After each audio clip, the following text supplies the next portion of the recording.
Hello, this is for Sunday the 27th of June and the Gospel reading is Mark chapter 5. Two contrasting but complementary healing stories, one sandwiched inside the other.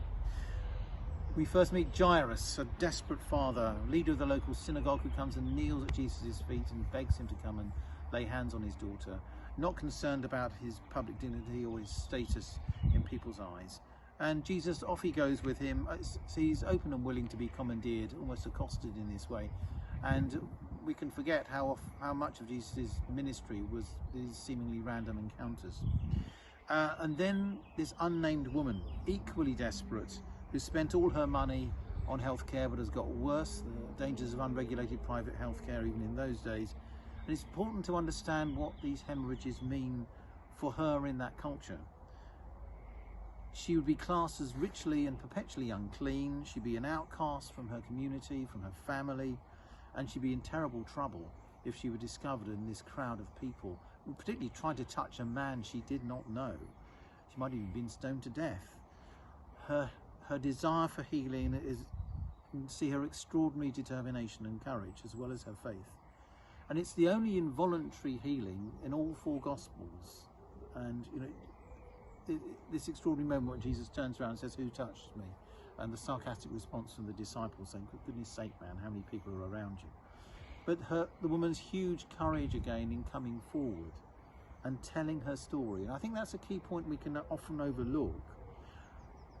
Although she's healed when she touches Jesus, part of her coming to wholeness is being able to tell her story, be heard, be valued for who she is. And when Jesus says to her, "Daughter, go in peace," he's not being patronizing. He means, daughter of Israel, you are a child of God, restored to your community, restored to your full humanity.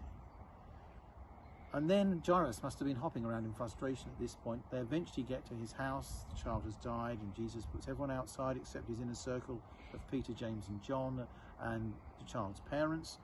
And he simply takes her by the hand and says those words in Aramaic, "Talitha kum," little girl, get up. And again, pre-pandemic, we might have overlooked this, but the importance of touch. "Lay your hands on my daughter," says Jairus at the beginning. The woman says, "If I only just touch his garment."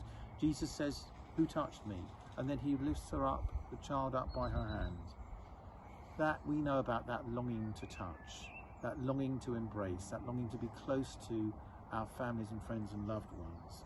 How much we've missed this and how healing that is, as well as being able to tell our story and be valued for who we are. God's will is always health and wholeness. And amidst all the deprivation we have and that we're looking forward to the ending of, let's hold on to that and that significance of touch. And that final point in the end of the story, God also wants us to eat well too.